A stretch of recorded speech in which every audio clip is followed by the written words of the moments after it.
این هم از فولگردونه صدیفته متیک. بچه سلام، چطورین؟ خوش اومدید به این ویدیو. امروز من این فولگردونه یکی صدیفته متیک با هم ببینیم و میبینید که یکی صدیفته رو فول کردم. ایشالله همتون بگیریم. من دوble 4 زدم و از سایتی معرفی نمی کنم که اگه پول کسی رو خورد کردن من نیفته. و قبلا 3 دور زده بودم، اسکینش رو گرفته بودم، ولی دیگه میدونستم که آخری میده، ولی بازم اومدم فولش کردم. من که بهترین گانه برای بتل پلیرها. مولتی هم خوب میزنه ولی بتل عالی میزنه، بهترین گانه. و خوشحال میشم ویدیو رو لایک کنین، چنلمو سابسکرایب کنید، زودتر به 300 تا ساب برسیم. 300 تا ساب جایزه قرعه کشی بتل پس داریم و میریم برای دور 520 تا سی پی میزنیم. خب کانکاشنش رو داد. خب این برای دور 960 سی پی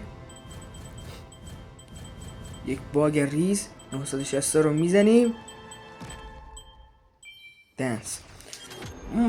میدونید که کلا این گان متیکا رو باید فول کنه، ولی بعضیا شانس میارن، مثلا میبینید تو ششمی هفتمی میگیرن، ولی ما از شانس ها نداریم و مجبوریم همیشه فول کنیم. من رو اکانتم 200 تا فول گردونه دارم که اگه خواستین ویدیو رونمایی از اکانتمو بذارم، حتما تو کامنت ها برام بنویسید که زودتر براتون رونمایی رو بذارم.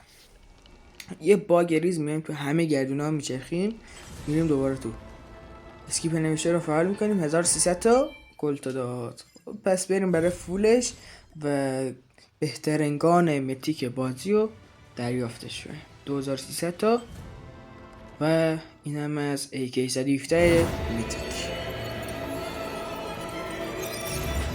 اگه خواستین این تست و بررسی در مورد AK 117 میتیک براتون بذارم، حتما تو کامنت ها بهم بگین که زودتر براتون تست و بررسیشو بذارم. و اگه ارزش خرید داشت من بهتون بگم که برید بزنیدش. این هم از AK 117 و بهترین گان میتیک.